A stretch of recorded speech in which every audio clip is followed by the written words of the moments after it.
Hi, I'm Buck, your personal tour guide to the Federal Reserve. I'm here to introduce you to one of the most complex but effective institutions in the United States. But don't worry, I'll explain it all in plain English.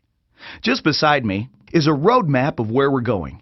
Together, we'll walk through the Federal Reserve System, literally. And along the way, I'll show you just what goes on around here and why it's important. By the end of this tour, you too will be able to explain the Federal Reserve in plain English. There is no other agency of government which can overrule actions that we take. There is no other agency of government which can overrule actions that we take. There is no other agency of government which can overrule actions that we take. That would effectively be a takeover of monetary policy by the Congress, a repudiation of the independence of the Federal Reserve, which would be highly destructive to the stability of the financial system, the dollar, and our national economic situation. The Federal Reserve does not own any gold at all. We have not owned gold since 1934.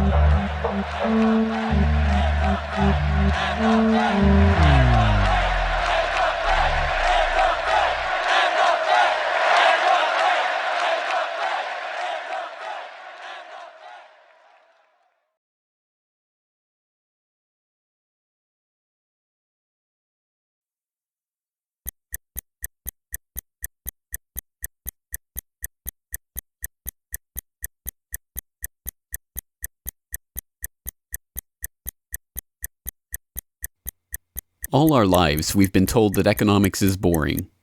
It's dull. It's not worth the time it takes to understand it. And all our lives, we've been lied to.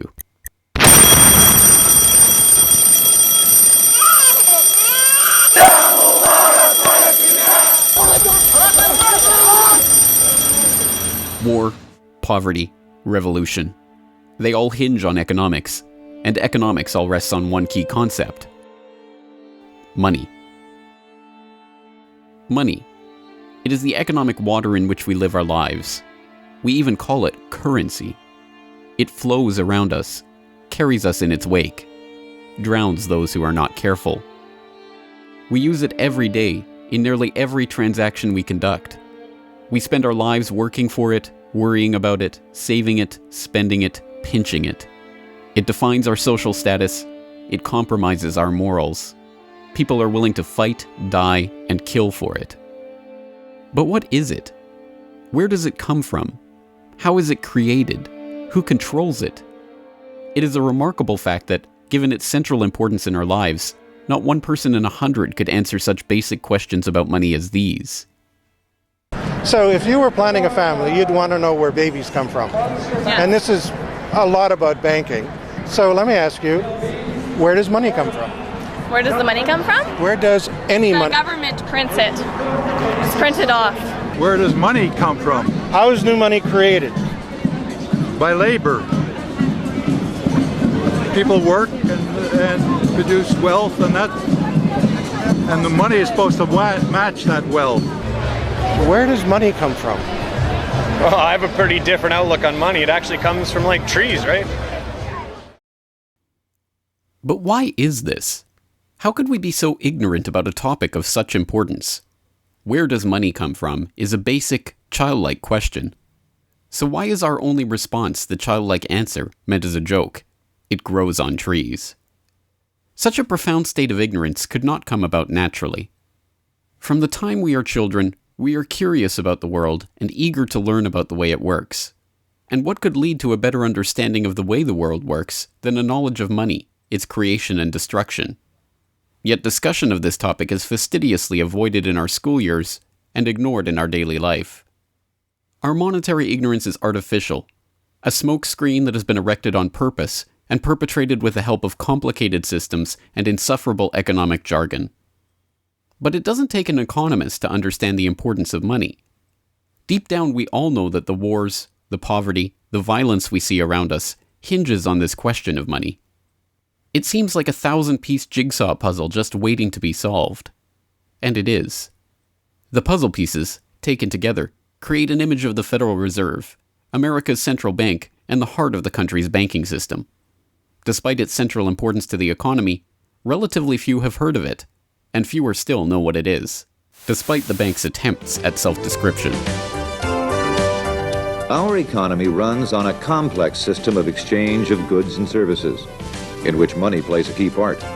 Coin, currencies, savings, and checking accounts, the overall supply of money is managed by the Federal Reserve. Money is the medium through which economic exchanges take place, and money as a standard of value helps us to set prices for goods and services. The job of managing money, monetary policy, is to preserve the purchasing power of the dollar while ensuring that a sufficient amount of money is available to promote economic growth. The Federal Reserve also promotes the safety and soundness of the institutions where we do our banking. It ensures that the mechanisms by which we make payments, whether by cash, check, or electronic means, operate smoothly and efficiently. And in its fiscal role, acts as the banker for the United States government. Now, these duties comprise the major responsibilities of our central bank. But in order to really understand the Federal Reserve, we must first understand its origins and context. We must deconstruct the puzzle. The first piece of that puzzle lies here, in the White House. This is where the Federal Reserve Act, then known as the Currency Bill, was signed into law after passing the House and Senate in late December 1913. The New York Times of Christmas Eve 1913 described the festive scene. The Christmas spirit pervaded the gathering. While the ceremony was a little less impressive than that of the signing of the Tariff Act on October 3rd last in the same room, the spectators were much more enthusiastic and seized every occasion to applaud. There in the White House that fateful December evening, President Wilson signed away the last veneer of control over the American money supply to a cartel, a well-organized gang of crooks so successful, so cunning, so well hidden that even now, a century later, few know of its existence, let alone the details of its operations. But those details have been openly admitted for decades. Of course, just as we have been taught to find economics boring, we have been taught that this story is boring. This is the way the Federal Reserve itself tells it. The United States was facing severe financial problems. At the turn of the century, most banks were issuing their own currency, called banknotes. The trouble was, currency that was good in one state was sometimes worthless in another. People began to lose confidence in their money, since it was only as sound as the bank that issued it. Fearful that their bank might go out of business, they rushed to exchange their banknotes for gold or silver. By attempting to do so, they created the Panic of 1907. During the panic, people streamed to the banks and demanded their deposits. The banks could not meet the demand. They simply did not have enough gold and silver coin available. Many banks went under. People lost millions of dollars.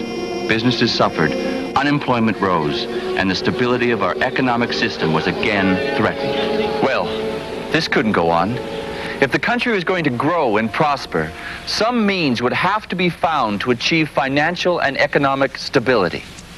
To prevent financial panics like the one in 1907, President Woodrow Wilson signed the Federal Reserve Act into law in 1913.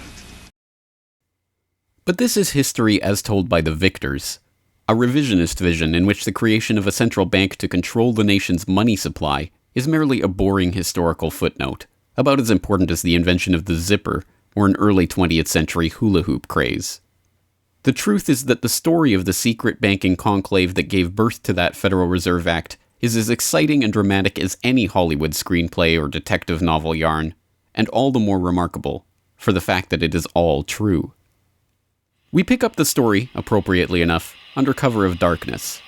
It was the night of November 22nd, 1910, and a group of the richest and most powerful men in America were boarding a private rail car at an unassuming railroad station in Hoboken, New Jersey. The car, waiting with shades drawn to keep onlookers from seeing inside, belonged to Senator Nelson Aldrich, the father-in-law of billionaire heir to the Rockefeller dynasty, John D. Rockefeller Jr. A central figure on the influential Senate Finance Committee where he oversaw the nation's monetary policy, Aldrich was referred to in the press as the general manager of the nation. Joining him that evening was his private secretary Shelton, and a who's who of the nation's banking and financial elite. A. Pyatt Andrew, the Assistant Treasury Secretary, Frank Vanderlip, President of the National City Bank of New York, Henry P. Davison, a senior partner of J.P. Morgan Company, Benjamin Strong Jr., an associate of J.P. Morgan and president of Bankers Trust Co., and Paul Warburg, heir of the Warburg banking family and son-in-law of Solomon Loeb of the famed New York investment firm Kuhn, Loeb and Company. The men had been told to arrive one by one after sunset to attract as little attention as possible. Indeed, secrecy was so important to their mission that the group did not use anything but their first names throughout the journey so as to keep their true identities secret even from their own servants and waitstaff. The movements of any one of them would have been reason enough to attract the attention of New York's voracious press, especially in an era where banking and monetary reform was seen as a key issue for the future of the nation. A meeting of all of them, now that would surely have been the story of the century. And it was. Their destination? The secluded Jekyll Island off the coast of Georgia, home to the prestigious Jekyll Island Club whose members included the Morgans, Rockefellers, Warburgs, and Rothschilds. Their purpose? Davison told intrepid local reporters who had caught wind of the meeting that they were going duck hunting. But in reality, they were going to draft a reform of the nation's banking industry in complete secrecy. G. Edward Griffin, the author of the best-selling The Creature from Jekyll Island and a longtime Federal Reserve researcher, explains. What happened is that the banks decided that since there was going to be legislation anyway to control their industry, that they wouldn't just sit back and wait and see what happened and cross their fingers that it would be okay. They decided that to do what so many cartels do today, they decided to take the lead, and they would be the ones calling for regulations and reform. They like the word reform, and the American people are suckers for the word reform. You just put that into any corrupt piece of legislation, call it reform, and people say, oh, I'm all for reform, and so they vote for it or accept it. So that's what they were doing. They decided we will reform our own industry. In other words, we will create a cartel, and we will give the cartel the power of government. We'll take our cartel agreement so that we can self-regulate to our advantage, and we'll call it the Federal Reserve Act. And then we'll take this cartel agreement to Washington and convince those idiots there to pass it into law. And that basically was the strategy. It was a brilliant strategy. Of course, we see it happening all the time, and certainly in our own day today, we see the same thing happening in other cartelized industry. Right now, we're watching it unfold in the field of healthcare, but at that time, it was banking, all right? And so the banking cartel wrote their own rules and regulations, called it the Federal Reserve Act, got it passed into law, and it was very much to their liking because they wrote it. And in essence, what they had created is a set of rules which made it possible for themselves to regulate their industry, but they went even beyond that. In fact, it's clear to me when I was reading their letters and their conversations at the time and the debates that they never dreamed that Congress would go along and also give them the right to issue the nation's money supply. I mean, not only were they now going to regulate their own industry, which is what they started out as wanting to do, but they got this incredible gift that they didn't dream would be given to them, although they were negotiating for it. And that was Congress gave them the authority to issue the nation's money. And Congress gave away the sovereign right to issue the nation's money to the private banks. And so all of this was in the Federal Reserve Act, and the American people were joyous because they were told and they were convinced that this was finally a means of controlling this big creature from Jekyll Island. Amazingly enough, they were successful, not just in conspiring to write the legislation that would eventually become the Federal Reserve Act, but in keeping that conspiracy a secret from the public for decades. It was first reported on in 1916 by Bertie Charles Forbes, the financial writer who would later go on to found Forbes magazine. But it was never fully admitted until a quarter century later, when Frank Vanderlip wrote a casual admission of the meeting in the February 9th, 1935 edition of the Saturday Evening Post. I was as secretive, indeed as furtive, as any conspirator. I do not feel it is any exaggeration to speak of our secret expedition to Jekyll Island as the occasion of the actual conception of what eventually became the Federal Reserve System. Over the course of their 9 days of deliberation at the Jekyll Island Club, they devised a plan so overarching, so ambitious, that even they could scarcely imagine that it would ever be passed by Congress. As Vanderlip put it, "Discovery of our plan, we knew, simply must not happen, or else all our time and effort would be wasted. If it were to be exposed publicly that our particular group had got together and written a banking bill, that bill would have no chance whatever of passage by Congress." So what precisely did this conclave of conspirators devise at their Jekyll Island meeting? A plan for a central banking system to be owned by the banks themselves, a system which would organize the nation's banks into a private cartel that would have sole control over the money supply itself. At the end of their 9-day meeting, the bankers and financiers went back to their respective offices, content in what they had accomplished. The details of the plan changed between its 1910 drafting and the eventual passage of the Federal Reserve Act, but the essential ideas were there. But ultimately, this scene on Jekyll Island, too, is just one piece of a larger puzzle. And like any other puzzle piece, it has to be seen in its wider context for the bigger picture to become visible. To understand the other pieces of the puzzle and their importance in the creation of the Federal Reserve, we have to travel backward in time. The story begins in late 17th century Europe. The 9 Years' War is raging across the continent as Louis XIV of France finds himself pitted against much of the rest of the continent over his territorial and dynastic claims. King William III of England, devastated by a stunning naval defeat, commits his court to rebuilding the English navy. There's only one problem: money. The government's coffers have been exhausted by the waging of the war, and William's credit is drying up. A Scottish banker, William Patterson, has a banker's solution. A proposal to form a company to lend £1 million to the government at 6% plus £5,000 management fee, with the right of note issue. By 1694, the idea has been slightly revised, a £1.2 million loan at 8% plus £4,000 for management expenses. But it goes ahead. The magnanimously titled Bank of England is created. The name is a carefully constructed lie, designed to make the bank appear to be a government entity. But it is not. It is a private bank owned by private shareholders for their private profit, with a charter from the king that allows them to print the public's money out of thin air and lend it to the crown. What happens here at the birth of the Bank of England in 1694 is the creation of a template that will be repeated in country after country around the world. A privately controlled central bank lending money to the government at interest, money that it prints out of nothing. And the jewel in the crown for the international bankers that creates this system is the future economic powerhouse of the world, the United States. In many important respects, the history of the United States is the history of the struggle of the American people against the banksters that wish to control their money. By the 1780s, with colonies still fighting for independence from the crown, the bankers will get their wish. In 1781, the United States is in financial turmoil. The Continental, the paper currency issued by the Continental Congress to pay for the war, has collapsed from overissue and British counterfeiting. Desperate to find a way to finance the end stages of the war, Congress turns to Robert Morris, a wealthy shipping merchant who was investigated for war profiteering just 2 years earlier. Now, as Superintendent of Finance of the United States from 1781 to 1784, he is regarded as the most powerful man in America, next to General Washington. In his capacity as Superintendent of Finance, Morris argues for the creation of a privately owned central bank deliberately modeled on the Bank of England that the colonies were supposedly fighting against.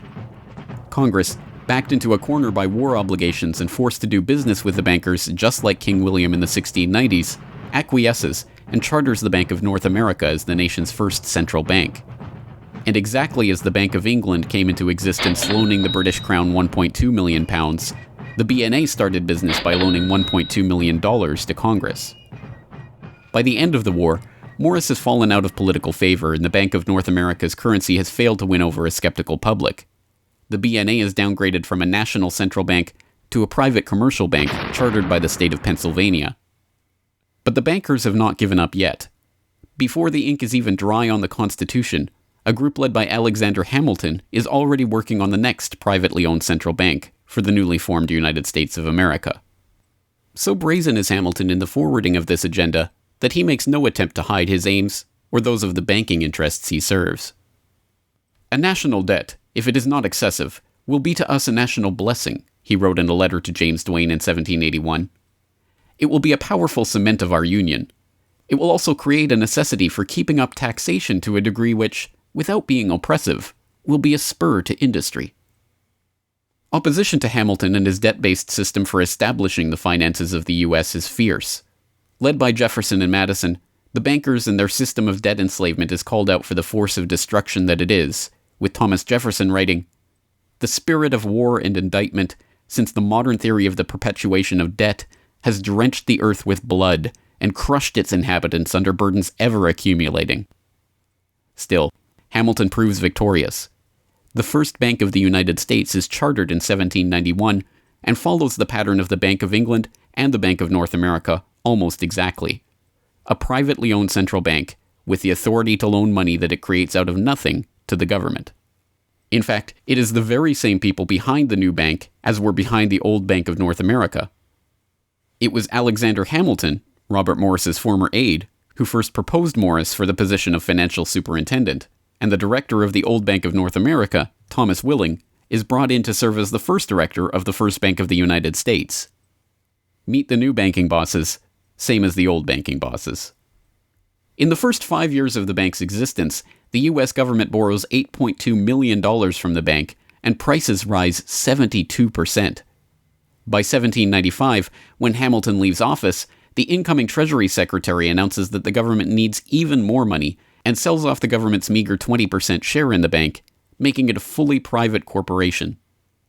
Once again, the U.S. economy is plundered while the private banking cartel laughs all the way to the bank that they created. By the time the bank's charter comes due for renewal in 1811, the tide has changed for the money interests behind the bank. Hamilton is dead, shot to death in a duel with Aaron Burr. The bank-supporting Federalist Party is out of power. The public are wary of foreign ownership of the central bank, and what's more, don't see the point of a central bank in time of peace. Accordingly, the charter renewal is voted down in the Senate, and the bank is closed in 1811. Less than a year later, the U.S. is once again at war with England. After 2 years of bitter struggle, the public debt of the U.S. has nearly tripled from $45.2 million to $119.2 million.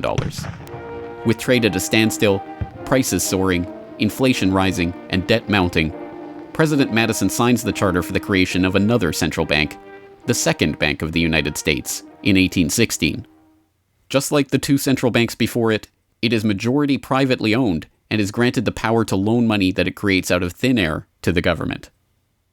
The 20-year bank charter is due to expire in 1836, but still in his first term, President Andrew Jackson has already vowed to let it die prior to renewal. Believing that Jackson won't risk his chance for re-election in 1832 on the issue, the bankers forward a bill to renew the bank's charter in July of that year, 4 years ahead of schedule. Remarkably, Jackson vetoes the renewal charter and stakes his re-election on the people's support of his move. In his veto message, Jackson writes in no uncertain terms about his opposition to the bank.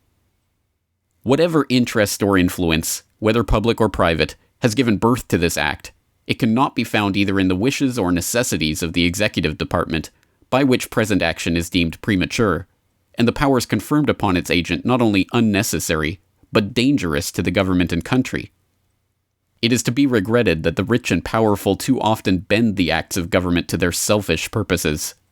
If we cannot at once, in justice to interests vested under improvident legislation, make our government what it ought to be, we can at least take a stand against all new grants of monopolies and exclusive privileges, against any prostitution of our government to the advancement of the few at the expense of the many, and in favor of compromise and gradual reform in our code of laws and system of political economy.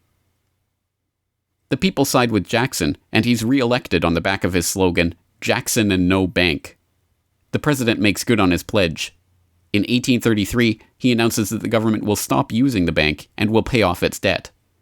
The bankers retaliate in 1834 by staging a financial crisis and attempting to pin the blame on Jackson, but it's no use. On January 8, 1835, President Jackson succeeds in paying off the debt, and for the first and only time in its history, the United States is free from the debt chain of the bankers. In 1836, the Second Bank of the United States charter expires, and the bank loses its status as America's central bank. It is 77 years before the bankers can regain the jewel in their crown, but it is not for lack of trying. Immediately upon the death of the bank, the banking oligarchs in England react by contracting trade, removing capital from the US, demanding payment in hard currency for all exports, and tightening credit. This results in a financial crisis known as the Panic of 1837, and once again Jackson's campaign to kill the bank is blamed for the crisis. Throughout the late 19th century, the United States is rocked by banking panics brought about by wild banking speculation and sharp contractions in credit. By the dawn of the 20th century, the bulk of the money in the American economy has been centralized in the hands of a small clique of industrial magnates, each with a near monopoly on a sector of the economy. There are the Astors in real estate, the Carnegies and the Schwabs in steel, the Harrimans, Stanfords, and Vanderbilts in railroads, the Millens and the Rockefellers in oil. As all of these families start to consolidate their fortunes, they gravitate naturally to the banking sector. And in this capacity, they form a network of financial interests and institutions that centered largely around one man, banking scion and increasingly America's informal central banker in the absence of a central bank, John Pierpont Morgan. John Pierpont Morgan, or Pierpont as he prefers to be called, is born in Hartford, Connecticut in 1837 to Junius Spencer Morgan, a successful banker and financier. Morgan rides his father's coattails into the banking business, and by 1871 is partnered in his own firm, the firm that was eventually to become J.P. Morgan & Company. It is Morgan who finances Cornelius Vanderbilt's New York Central Railroad. It is Morgan that finances the launch of nearly every major corporation of the period, from AT&T to General Electric to General Motors to DuPont. It is Morgan who buys out Carnegie and creates the United States Steel Corporation, America's first billion-dollar company. It is Morgan who brokers a deal with President Grover Cleveland to save the nation's gold reserves by selling $62 million worth of gold to the Treasury in return for government bonds. And it is Morgan who, in 1907, sets in motion the crisis that leads to the creation of the Federal Reserve.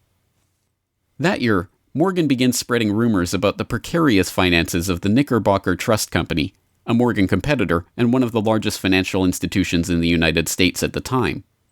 The resulting crisis, dubbed the Panic of 1907, shakes the U.S. financial system to its core. Morgan puts himself forward as a hero, boldly offering to help underwrite some of the faltering banks and brokerage houses to keep them from going under. After a bout of hand-wringing over the nation's finances, a congressional committee is assembled to investigate the Money Trust, the bankers and financiers who brought the nation so close to financial ruin and that wield such power over the nation's finances. The public follows the issue closely, and in the end a handful of bankers are identified as key players in the Money Trust's operations, including Paul Warburg, Benjamin Strong Jr., and J.P. Morgan. Andrew Gavin Marshall, editor of the People's Book Project, explains. At the beginning of the 20th century, there was an investigation following the greatest of these financial panics, which was in 1907. And this investigation was on what was called the Money Trust, which found that three banking interests, J.P. Morgan, National City Bank, and the Citibank of New York, I believe it was, basically controlled the entire financial system. So three banks. And the public hatred towards these institutions was unprecedented. There was an overwhelming consensus in the country for establishing a central bank. But there were many different interests in pushing this, and everyone had sort of their own specific purpose behind advocating for a central bank. So to represent the most people, you had farmer interests, populists, progressives, who were advocating a central bank because they couldn't take the recurring panics, but they wanted government control of a central bank. They wanted it to be exclusively under the public control because they despised and feared the New York banks as wielding too much influence. So for them, a central bank would be a way to curb the power of these private financial interests. On the other hand, those same financial interests were advocating for a central bank to serve as a source of stability for their control of the system, also to act as a lender of last resort to them, and so that they would never have to face collapse, but also in order to exert more control through a central bank. The private New York banking community wanted a central bank under the exclusive control of them. There's a shocker. So you had all these various different interests which converged. Of course, the most influential happened to be the New York financial houses, which were more aligned with European financial houses than they were with any other element in American society. The main individual behind the founding of the Federal Reserve was Paul Warburg, who was a partner with Kuhn, Loeb and Company, European banking house. His brothers were prominent bankers in Germany at that time, and he had, of course, close connections with every major financial and really big industrial firm in the United States, and most of those existing in Europe. And he was discussing all these ideas with his fellow compatriots in advocating for a central bank. In 1910, Warburg got the support of a senator named Senator Aldrich, whose family later married into the Rockefeller family. Again, I'm sure just a coincidence, but Aldrich invited Warburg and a number of other bankers to a private secret meeting on Jekyll Island, just off the coast of Georgia, where they met in 1910 to discuss the construction of a central bank in the United States, but one which, of course, would be owned and serve the interests of the private bankers. Aldrich then, in 1911, presented this as the Aldrich Plan or the Aldrich Bill in the U.S. Congress, and it was actually voted out. The public, suspicious of Senator Aldrich's banking connections, ultimately reject the Jekyll Island Cabal's Aldrich Plan. The Cabal does not give up, however. They simply revise and rename their plan, giving it a new public face, that of Senator Robert Owen and Representative Carter Glass. In the end, the money trust that was behind the Panic of 1907 uses the public's own outrage against them to complete their consolidation of control over the banking system. The newly retitled Federal Reserve Act is signed into law on December 23, 1913, and the Fed begins operations the next year.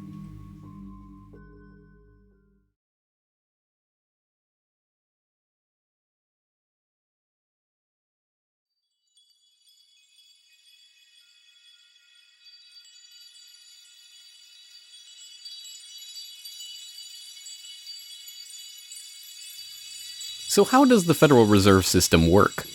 What does it do? Who owns and controls it? These are the basic questions that would get to the heart of the fundamental question, what is money? And that is why the answer to these questions have been shrouded in impenetrable economic jargon.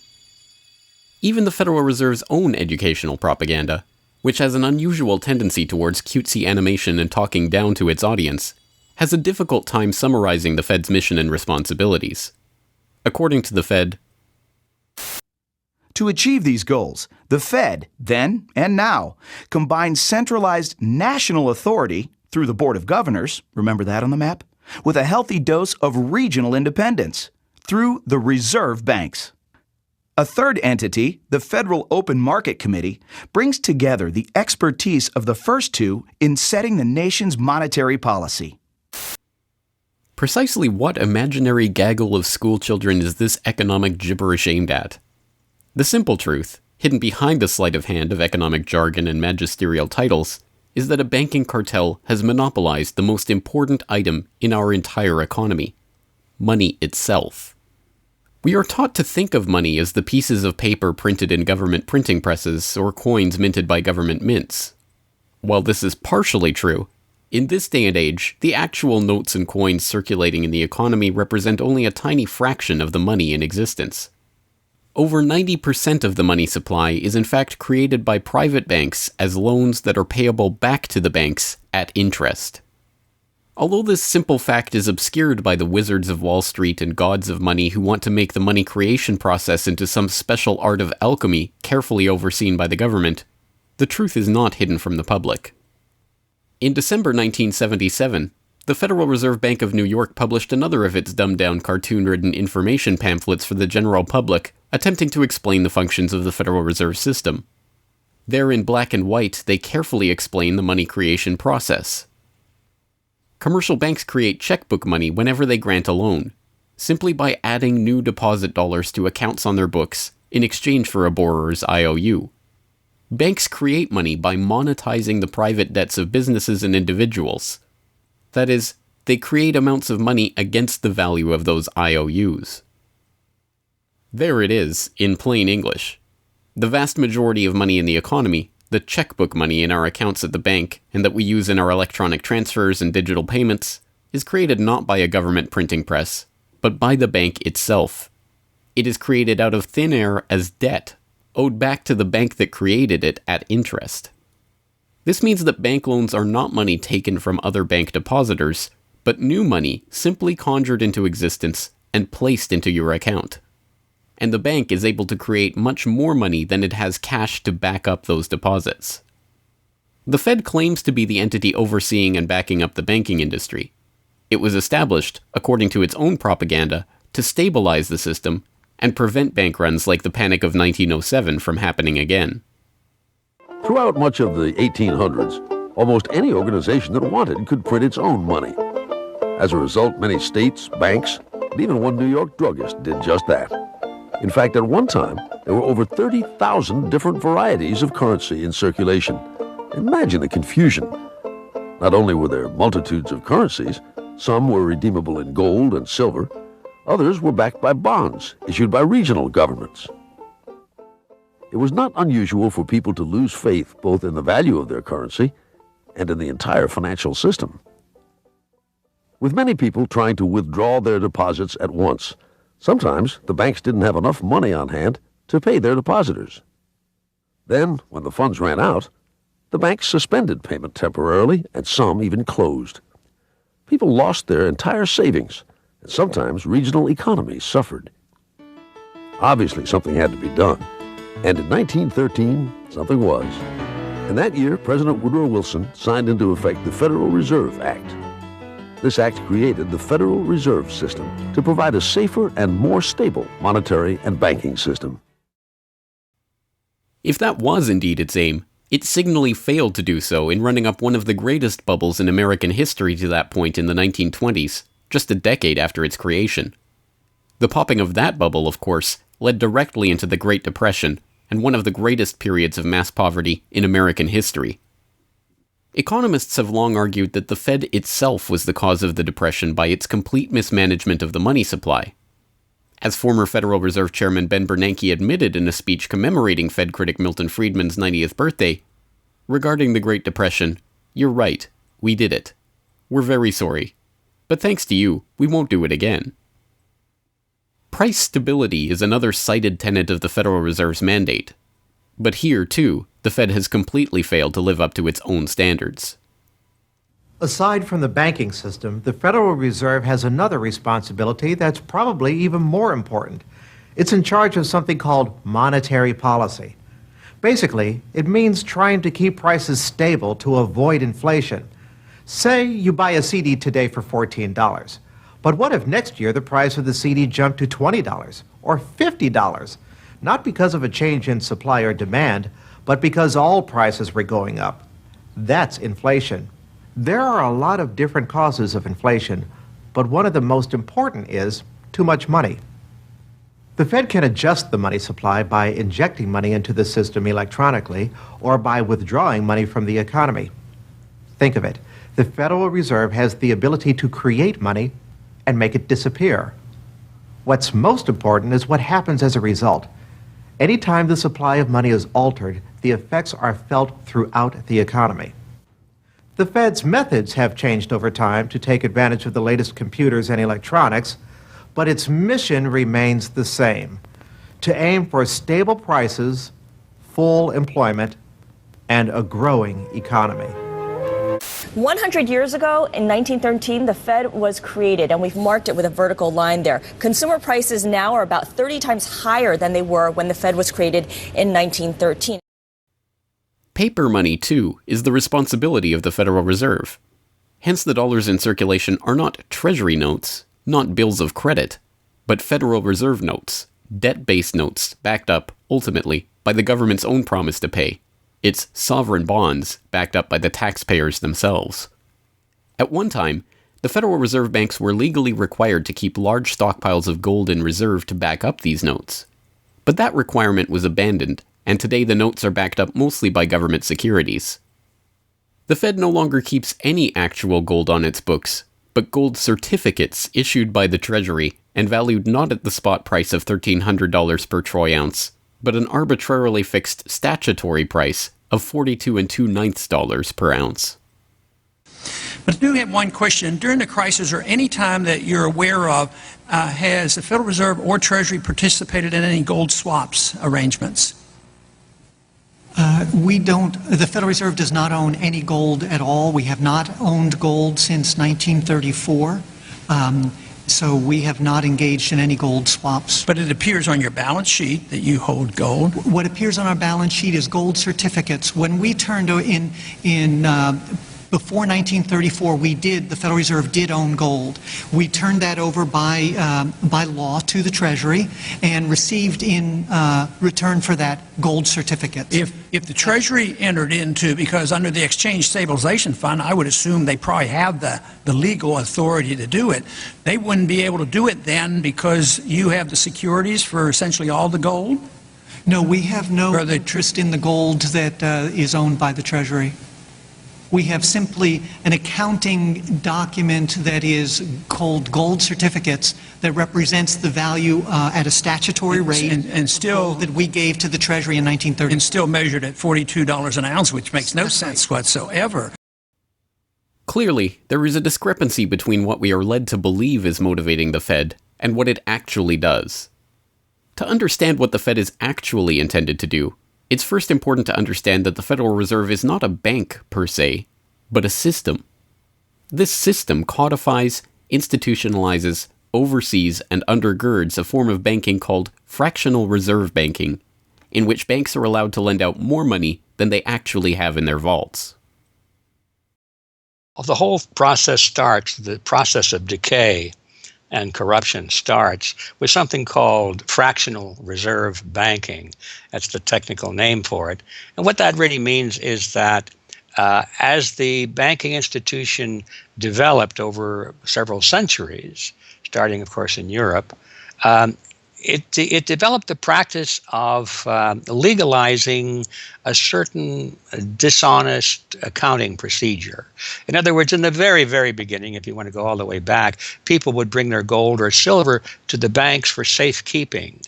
And they'd say, give us a paper receipt. And we don't want to guard our silver and our gold because, people could come in the middle of the night and they could kill us or tie us up and threaten us, and they'll get our gold and silver, so we can't really guard it. We'll take it to the bank and have them guard it, and we just want a paper receipt so that we can take the receipt back and get our gold anytime we want. And so in the beginning, money was receipt money. They could then, instead of changing or exchanging the gold coins, they could exchange the receipts, and people would accept the receipts just as well as the gold, knowing they could get the gold. And so these paper receipts being circulated were, in essence, the very first examples of paper money.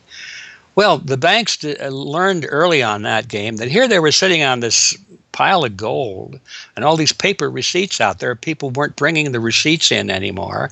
Very few of them, maybe 5%, maybe 7% of the people would bring in their paper receipts and ask for the gold. So they said, why don't we just sort of give more receipts out than we have gold? They'll never know because we only are asked at the best 7% of it, so we can create more receipts for gold than we have, and we can collect interest on that because we'll loan that into the economy and we'll charge interest on this money that we don't really have. And it's a pretty good gimmick, don't you think? And they, well, yeah, of course. And so that's how fractional reserve banking started. And now it's institutionalized, and they teach it in school. No one ever questions the integrity of it or the ethics of it. They say, well, that's the way banking works. And isn't it wonderful that we now have this flexible currency and we have prosperity and all of this sort of thing? So it all starts with this concept of fractional reserve banking. The trouble is with that is it works most of the time, but every once in a while, there are a few ripples that come along that are a little bit bigger than the other ripples, and maybe one of them is a wave, and more than 7% will come in and ask for their gold. Maybe 20% will come in, or 30%. And well, now the banks are embarrassed because the fraud is exposed. They say, well, we don't have your gold. What do you mean you don't have my gold? I gave it to you and put it on deposit, and you said you'd safeguard it. Well, we don't have it. We loaned it out. So then the word gets out, and everybody and their uncle comes and lines up for their gold. And of course, they don't have it, and the banks are closed. They have bank holidays, and the banks are embarrassed. They go out of business. People lose their savings, and you have these terrible banking crashes that were ricocheting all around the world prior to this time. And that's what caused the concern. One of the things that caused the concern of the American people, they didn't want that anymore. They wanted to put a stop to that. And that was the whole purpose, supposedly, of the Federal Reserve System, was to put a stop to that. But since the people who designed the plan to put a stop to it were the very ones who were doing it in the first place, you can not be surprised that their solution was not a very good one insofar as the American people were concerned. Their solution was to expand it. Not to control it, but to expand it. See, prior to that time, this little game of fractional reserve banking was localized at the state level. Each state was doing its own little fractional reserve banking system. Each state, in essence, had its own Federal Reserve. Central banks were authorized by state law to do this sort of thing, and that was causing all this problem. And so the Federal Reserve came along and said, well, no, we're not going to do this at the state level anymore because look at all the problem it's causing. We're going to consolidate it all together, and we're going to do it at the national level. The key to this system, of course, is who controls this incredible power to regulate the economy by setting reserve requirements and targeting interest rates. The answer to this question, too, has been deliberately obscured. The Federal Reserve System is a deliberately confusing mishmash of public and private interests, reserve banks, boards and committees, centralized in Washington and spread out across the United States. So you have the Federal Reserve Board in Washington, appointed by the president. That's the only part of this system that is directly dependent upon the government for input. That's the federal part, that the government, the president specifically, gets to choose a few select governors. The 12 regional banks, the most influential of which is the Federal Reserve Bank of New York, essentially based in Wall Street to represent Wall Street, is representative of the major Wall Street banks who own shares in the private, not federal, but private Federal Reserve Bank of New York. All the other regional banks are also private banks. They vary according to how much influence they wield, but the Kansas City Fed is influential, the St. Louis Fed, the Dallas Fed. But the New York Fed is really the center of this system. And precisely because it represents the Wall Street banks who appoint the leadership of the New York Fed. So the New York Fed has a lot of public power, but no public accountability. It has no oversight. It does not answer to Congress the way that the chairman of the Federal Reserve Board of Governors does. And even then, the chairman of the Fed, of the Federal Reserve Board, who is appointed by the president, does not answer to the president. He does not answer to Congress. He goes to Congress to testify, but the policy that they set is independent. So they have no input from the government. The government can't tell them what to do, legally speaking. And of course, they don't. Do you think it would cause problems for the Fed or for the economy if that legislation was to pass? My concern about the legislation is that if the GAO is auditing not only the operational aspects of our programs and the details of the programs, but is making judgments about our policy decisions that would effectively be a takeover of monetary policy by the Congress, a repudiation of the independence of the Federal Reserve, which would be highly destructive to the stability of the financial system, the dollar, and our national economic situation. The Federal Open Market Committee is responsible for setting interest rates. Now, this committee, which is enormously powerful, has as its membership the governor and vice chair of the Federal Reserve Board. But the Federal Open Market Committee, most of the membership is the presidents of the regional Federal Reserve banks representing private interests. So they have significant input into setting the interest rates. Interest rates are not set by a public body, they're set by private financial and corporate interests. And that's whose interests they serve, of course.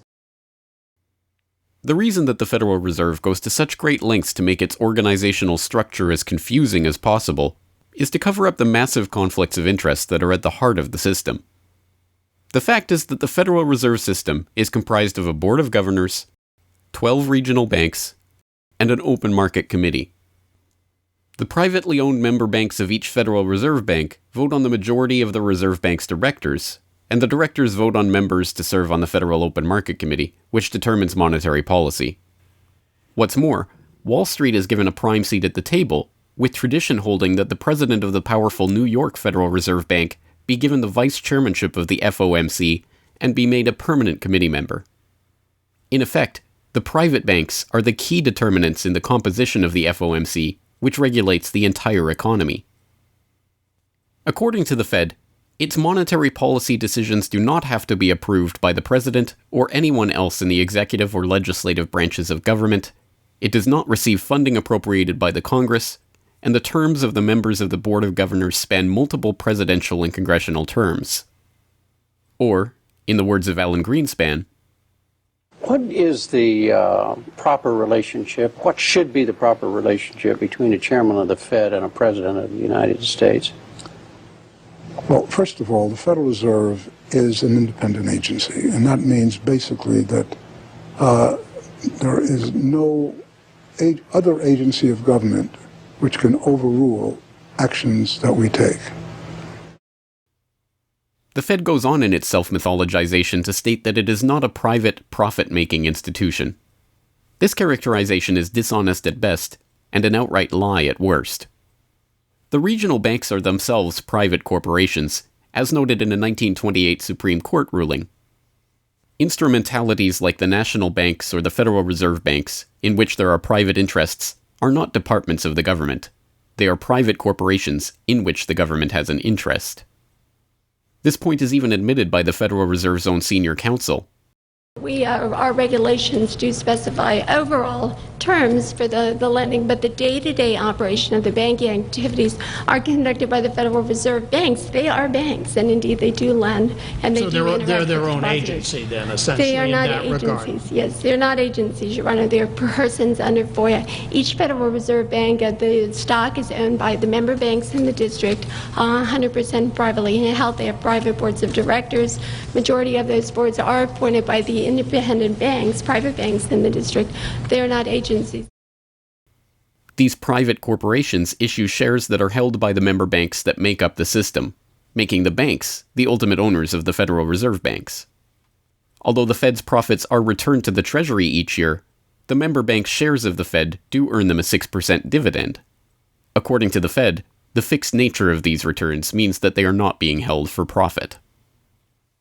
Despite the dishonest nature of this description, however, it is important to understand that the bankers who own the Federal Reserve indeed do not make their money from the Fed directly. Instead, the benefits are much less obvious and much more insidious. The simplest way that this can be understood is that, as a century of history and a specific example of the last financial crisis shows, the Fed was used as a vehicle to bail out the very bankers who own the Fed banks in the most obvious example of fascistic collusion imaginable. A handful of financial institutions have enriched themselves as a result of institutional speculation on a large scale as well as manipulation of the market.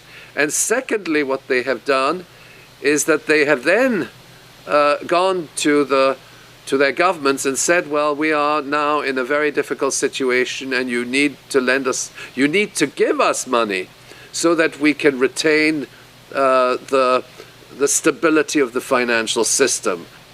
And who actually lends the money or brokers the public debt? The same financial institutions which are the recipients of the bailout. Okay, and so what you have is a circular process. It's a diabolical process. You're lending money. You're not lending money. You're handing money to the large financial institutions, and then this is leading up to mounting public debt in the trillions. Okay. And then you say to the financial institutions, we need to establish a new set of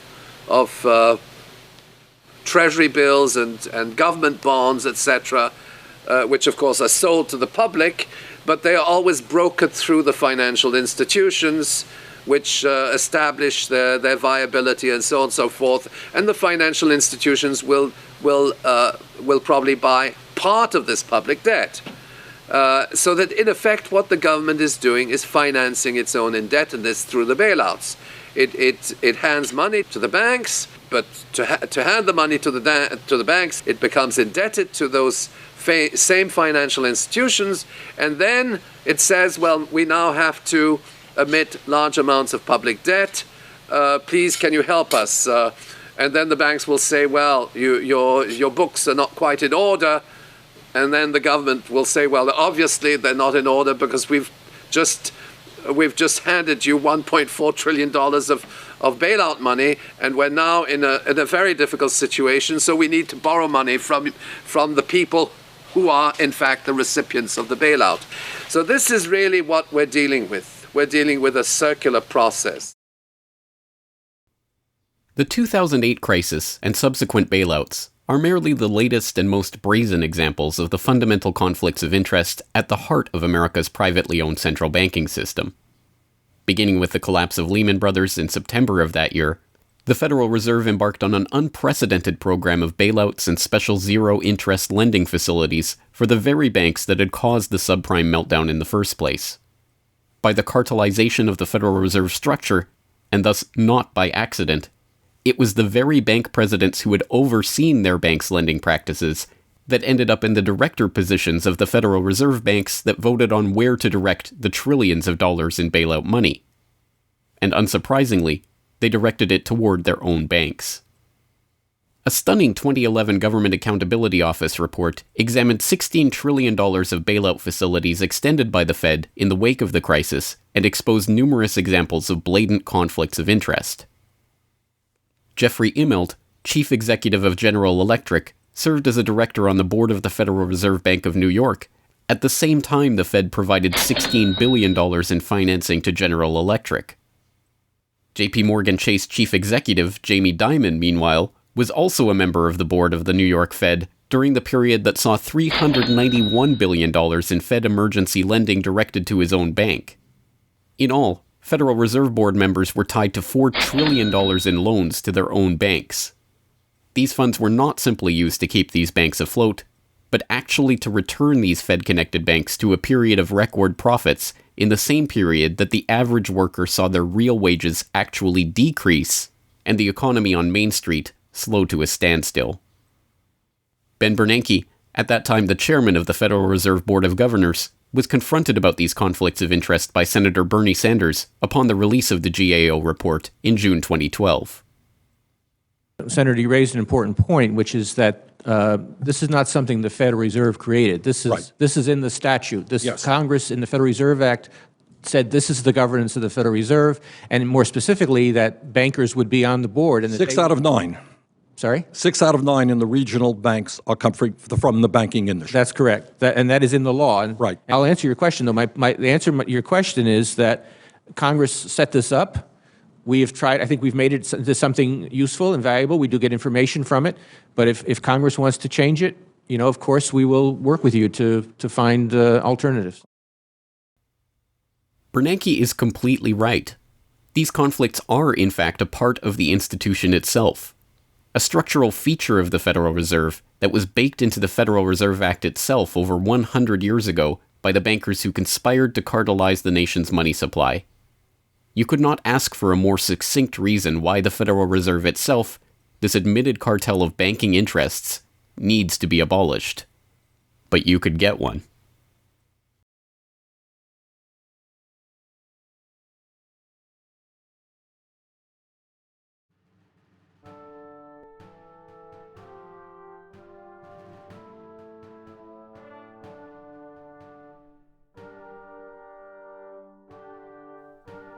We now know that for centuries, the people of the United States have been at war with the international banking oligarchs. That war was lost, seemingly for good, in 1913 with the creation of the Federal Reserve. With the passage of the Federal Reserve Act, President Woodrow Wilson consigned the American population to a century in which the money supply itself has depended on the whims of the banking cabal. A century of booms and busts, bubbles and depressions, has led to a wholesale redistribution of wealth toward those at the very top of the system. At the bottom, the masses toil in relative poverty, single-income households becoming double-income households out of necessity, their quality of life being slowly eroded as the Federal Reserve notes that pass for dollars are themselves devalued. Worse yet, the fraud itself perpetuates Alexander Hamilton's persistent myth that a national debt is necessary at all. The US is now locked into a system whereby the government issues bonds to generate the funds for their operations, bonds that are backed up by the taxation of the public's own labor. The perpetrators of this fraud, meanwhile, remain in the shadows, largely ignored by a general public that could instantly recognize the latest Hollywood heartthrob or pop idol, but have no clue what the head of Goldman Sachs or the New York Fed does, let alone who they are. This cabal bear allegiance to no nationality, no philosophy or creed, no code of ethics. They are not even motivated by greed, but power. The power that the control of the money supply inevitably brings with it. After a person has all the money in the world that you could possibly use to buy anything you want, what's left to capture your imagination? And the answer, of course, is power. Power over people. Now, money is power over people, but there's another power over people as well, and that is the political power, the social power. And I think this has now become the dominant driving force of these people. They've already got the money. They've got it locked down. Now they're striving for this new world order, as their name for it. They want all of the world into one political unit, which they dominate, not only with money, but with military and psychological means and education and media and propaganda. They want total control over every human on the planet. And by golly, they're moving pretty rapidly in that direction. It did not take long for this lust for power to rear its head. In 1921, just 7 years after the Fed began operations, the same J.P. Morgan-connected banking elite that founded the Federal Reserve incorporated an organization called the Council on Foreign Relations with the goal of taking over the foreign policy apparatus of the United States, including the State Department. In this quest, it was remarkably successful. Although there are only about 4,000 members in the organization today, its membership has included 21 Secretaries of Defense, 18 Treasury Secretaries, 18 Secretaries of State, 16 CIA directors, and many other high-ranking government officials, military officers, business elite, and, of course, bankers. The first director of the CFR was John W. Davis, J.P. Morgan's personal lawyer and a millionaire in his own right. Together with its sister organizations in Britain and elsewhere around the world, these groups would work together toward what they called a New World Order of total financial and political control directed by the bankers themselves. As Carroll Quigley, noted Georgetown historian and mentor of Bill Clinton, wrote in his 1966 work, Tragedy and Hope, A History of the World in Our Time, the powers of financial capitalism had a far-reaching aim, nothing less than to create a world system of financial control in private hands, able to dominate the political system of each country and the economy of the world as a whole. This system was to be controlled in a feudalist fashion by the central banks of the world acting in concert, by secret agreements arrived at in frequent private meetings and conferences. The apex of the system was to be the Bank for International Settlements in Basel, Switzerland, a private bank owned and controlled by the world's central banks, which were themselves private corporations. This is why the bankers and their partners in government and business conspired to bring about the 2008 crisis. Not for the pursuit of money, but power. In the same way the bankers used the panic of 1907 to consolidate their control over the money supply, they hope to use the 2008 crisis and subsequent panics, which they themselves have created, to consolidate their political control. The International Summit for the Global Financial Crisis has been expanded from G7 to G20 because the leading 7 developed countries cannot solve the crisis alone. This expanded meeting raises the question whether a new global financial system will be created. So is this some sort of new world order, which Gordon Brown kind of alluded to? British Prime Minister Gordon Brown has described the quote-unquote guiding principles to be addressed at the summit. They are transparency, sound banking, responsibility, integrity, and get this, global governance, unquote. I think a new world order is emerging, and with it the foundations of a new and progressive era of international cooperation.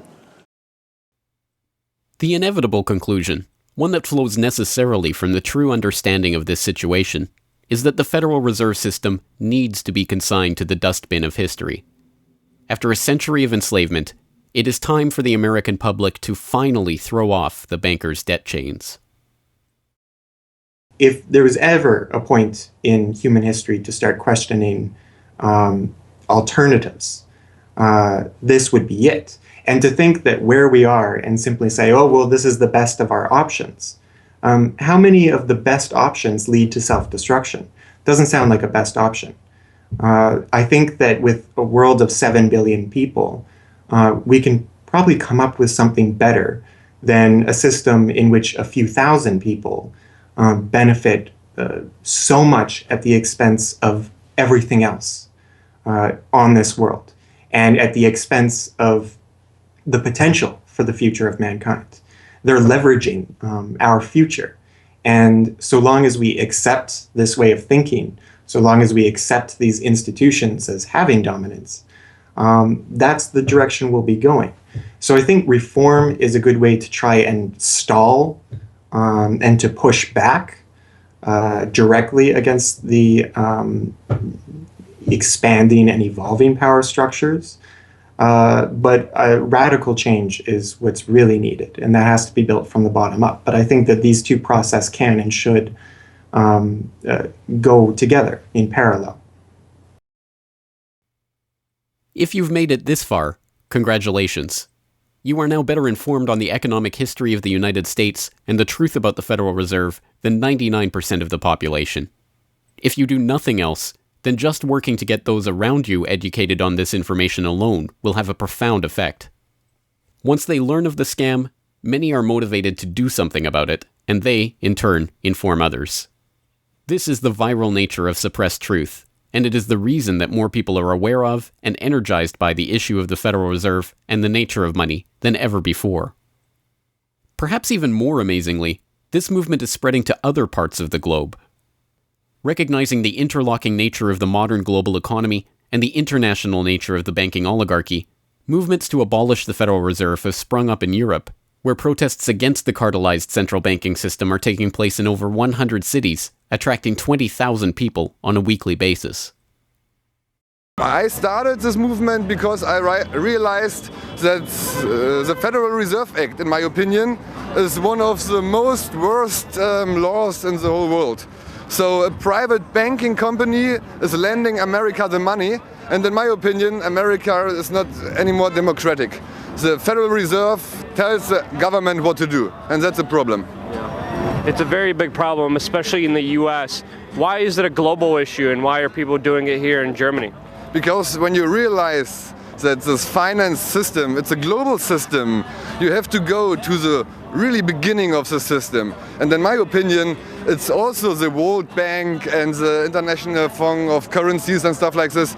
But at the beginning of all this is a law from 1913. Woodrow Wilson signed it. And this is the beginning of all this hardcore capitalism we are suffering right now from. And the only way to stop this is maybe to break this law. But what if the burgeoning movement to end the Fed is successful? What system do people propose as the answer? There have been several proposals along different lines by various researchers.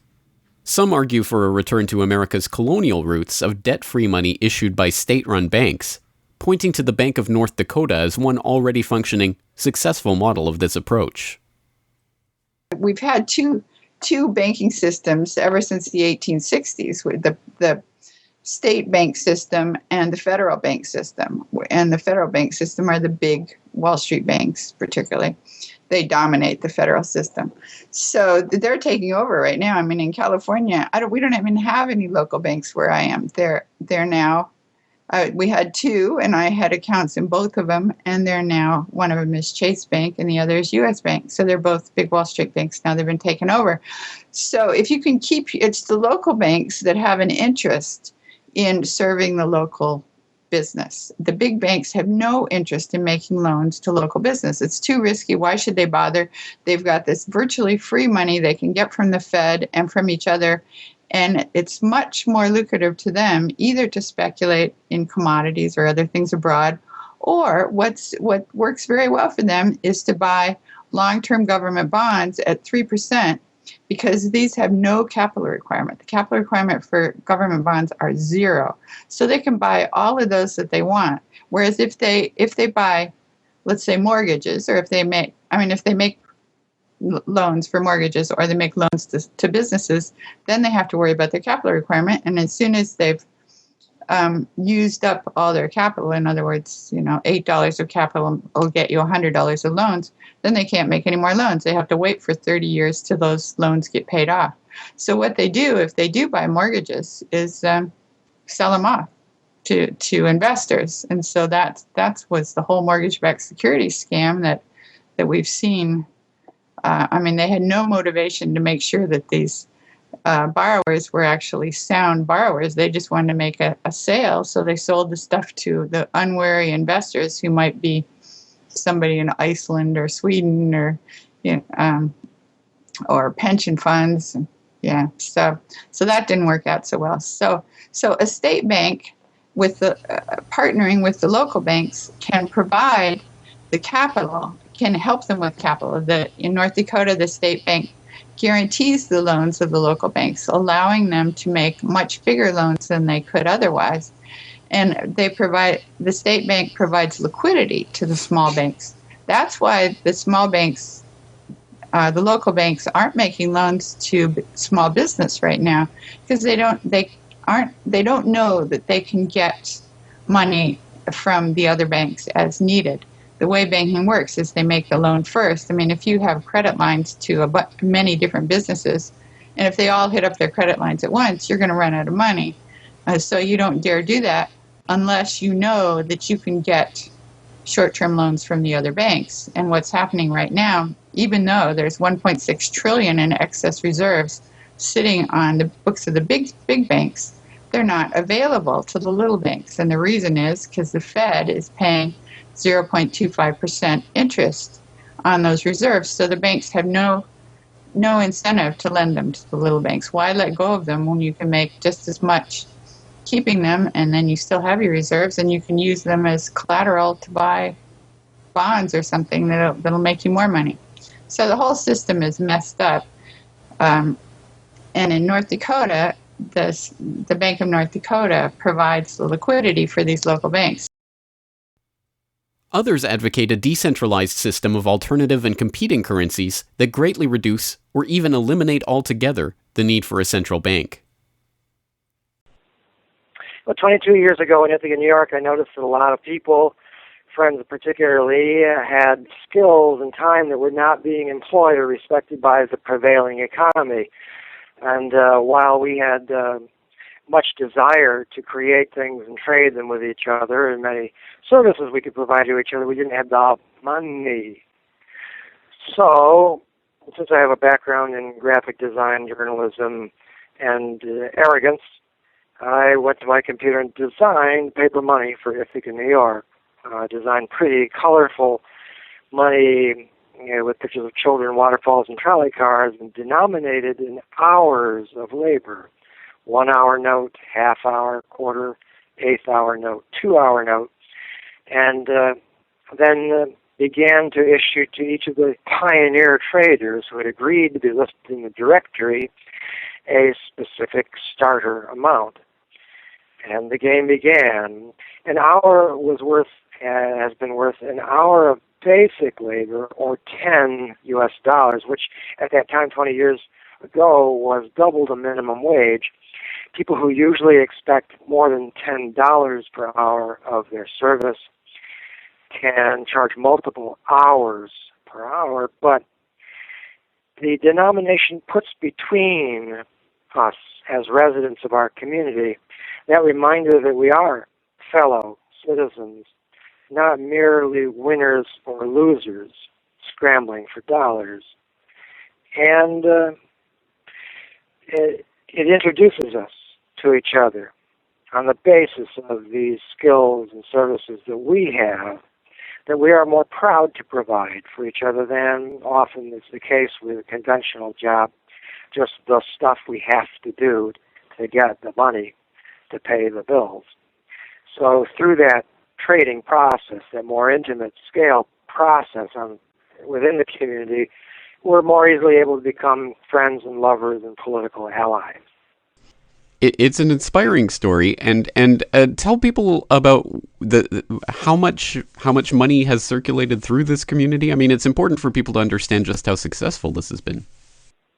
Because we're not a computer system, we don't have a specific volume of trading recorded, but by the grapevine, by phone surveys, and over the years watching the money move, we were able to guess very reliably that several $1 million equivalent of this money has transacted over those years, making loans without charging interest up to $30,000 value, which is the fundamental monetary revolution in our system. Then as well, making grants of the money to over 100 community organizations.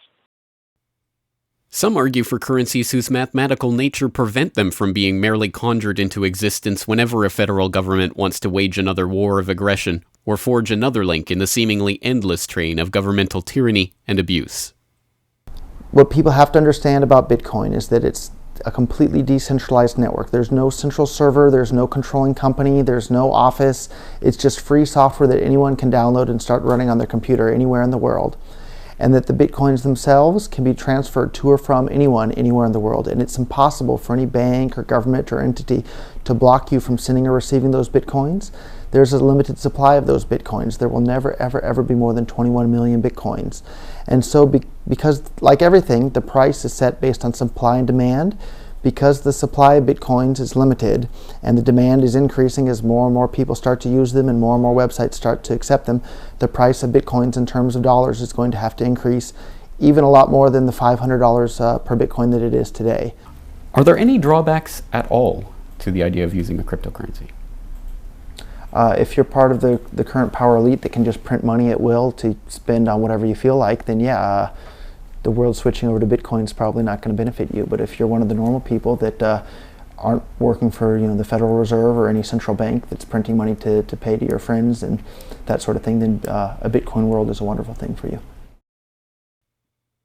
Sound money, cryptocurrencies, state banks, LETS programs, self-issued credit. These and many other solutions have all been proposed, and many of them are in use in different localities today. Information on all of these ideas and how they are being applied in various parts of the world are widely available online. The point is that the question of what money is and how it should be created is perhaps the single greatest question facing humanity as a whole, and yet it is one that has been almost completely eliminated from the national conversation. Until recently.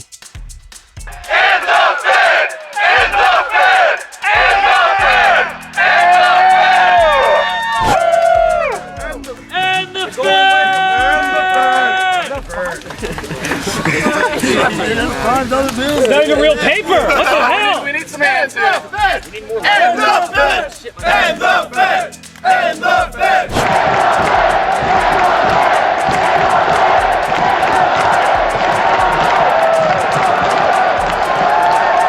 I haven't even gotten to that part yet. We can do it again when I get to that part.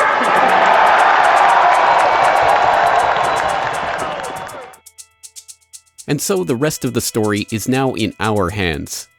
Once we understand the scam that has taken place, the gradual consolidation of wealth and power in the hands of an elite few banking oligarchs, and the growing impoverishment of the masses, all in the name of banking funny money created out of nothing and loaned to the public at interest, we can choose to get active or to do nothing at all.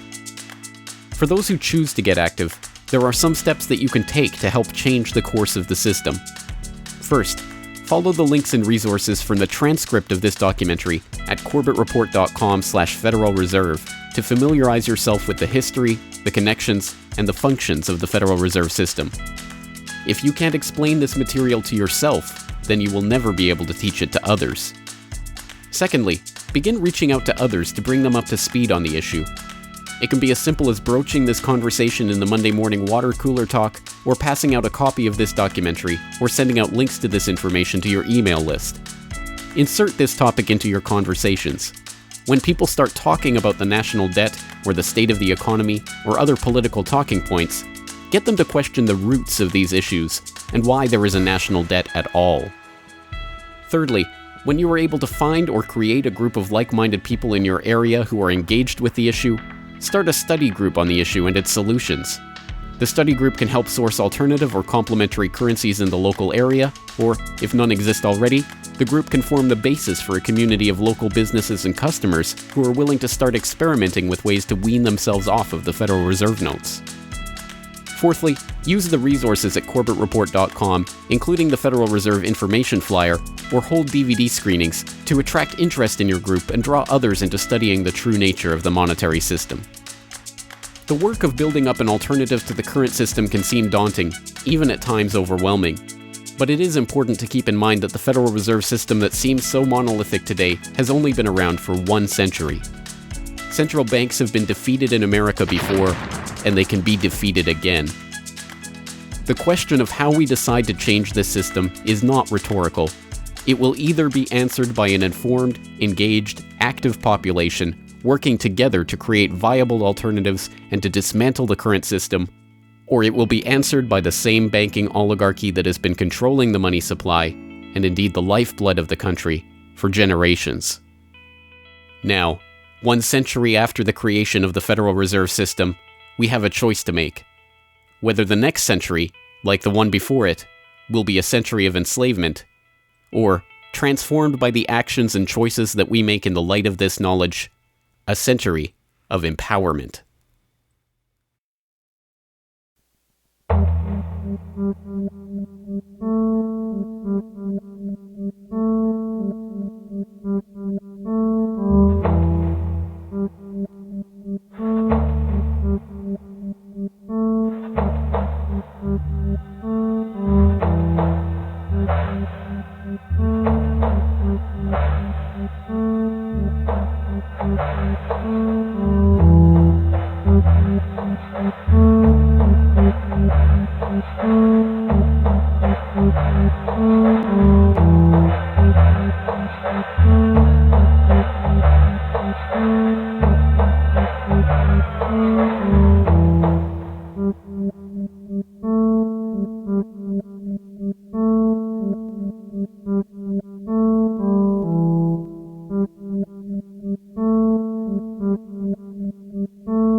Hello, this is James Corbett of CorbettReport.com, the writer, producer, director, narrator, and just about everything else you can imagine with regards to the documentary that you just finished watching, Century of Enslavement, The History of the Federal Reserve.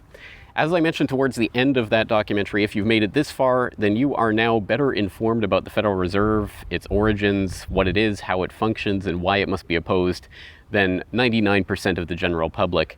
And if you've made it this far, then you are obviously one of the very few who is very eager and motivated to join the rising tide of free humanity that is seeking to throw off the debt chains of the banksters in the United States and around the world. And if you are so motivated, then I have some treats for you. I have some resources that I'd like to direct you to. As I mentioned again towards the end of that documentary, there are some resources up at corbettreport.com that I hope will help you in your quest to better inform yourself and better inform others about the Federal Reserve System. Because once again, if you can't explain this to yourself, then how could you ever hope to explain it to anyone else? So I think the first quest that we must all engage in is to improve our own understanding of the Federal Reserve System and how it functions, and then to spread that information to others. And on that note, once again, if you go to corbettreport.com, you'll be able to find, first and foremost, this documentary itself is, of course, 100% freely available online, which you would know because you're watching this right now. So, of course, there will be links to the YouTube version of this documentary or the downloadable MP4 version on my website. There's also audio MP3 files available for download. All of those, again, freely open to the public, and I do encourage you to send them out to others if you do find it to be a valuable resource yourself. And once you're there at corbettreport.com, you'll find not only the documentary itself, but also a transcript of the documentary, complete with hyperlinks to all of the source documents, videos, articles, all of the information that was used to compile this documentary. So I hope that will be a valuable resource, again, for people who are looking to put this information together in a way that makes sense in their own head, and so that they can see where all of this information is coming from, much of it sourcing from the Federal Reserve itself. So I hope that the hyperlinked transcript will be valuable to people out there who are seeking to broaden their understanding of these topics. And you will also find there a news information pamphlet that I have put together with the help of Mike Krentz of MikeKrentz.com, a graphic designer who's helped me out a lot behind the scenes on the website. As you can tell from the graphics on this documentary, I'm not a graphic designer myself by trade or by training. So I certainly do appreciate Mike's help in putting this information pamphlet together. And this is just a few points that have been addressed in this video, informational points about the Federal Reserve, what it is, and some interesting little teasers to get people interested in this information. You can download and print this off from corbettreport.com and use it however you like, handing it out to people on the street, using it as a discussion point if you hold a DVD screening, if you want to just post it up in public areas, only where allowed by law, of course. Once again, this is freely available for download and for you to print out and to use to help spread information about the Federal Reserve System. And it's available both in color and black and white and should print nicely onto standard 8.5 by 11 letter size paper. So that will all be up there at the website, along with, of course, an actual DVD version of this documentary. Once again, if you do find this information useful, then I hope you will try to spread it to others. There are a lot of people who prefer the online link, but there will be some people who you cannot reach online. For those people, and for yourself, if you so desire, here is a physical hard copy that you can order from corbettreport.com for 2,000 Japanese yen. That's about 20 Federal Reserve notes.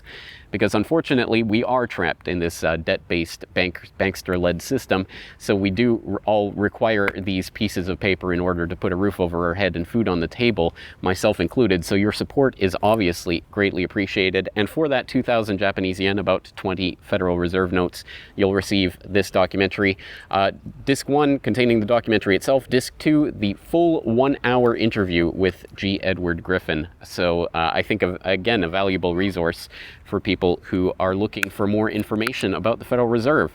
So that's available at corbettreport.com, along with all of this that we've talked about here, the information pamphlet, the hyperlink transcript, all of the various formats this is available in. Once again, I've tried to make this as straightforward as possible and also as detailed as possible so that you can start to further your own exploration and understanding of this system that we're facing. Once again, of course, any way that you choose to get this information out to others is greatly appreciated, but if you do want to send the Corbett Report links around, the best one to use is corbettreport.com/Federal Reserve. That will have the documentary in the YouTube format, it will have the downloadable MP3 and MP4 formats, it will have the transcript, it will have the downloadable information pamphlet, And it will also have a link to buy the DVD. So all of that will be there at corbettreport.com/Federal Reserve. Please send people there if you're going to send people anywhere. So once again, I really do salute you for taking time out of your busy day, out of your schedule, to devote yourself to watching and learning and understanding this material, and to helping spread this information and awareness to others, because it is only together that we will ever be able to form the movement that will ultimately turn the tide against the banksters and defeat the Federal Reserve and all of the similarly privately controlled central banks all around the world. So once again, thank you for your time and attention. I'm James Corbett of CorbettReport.com.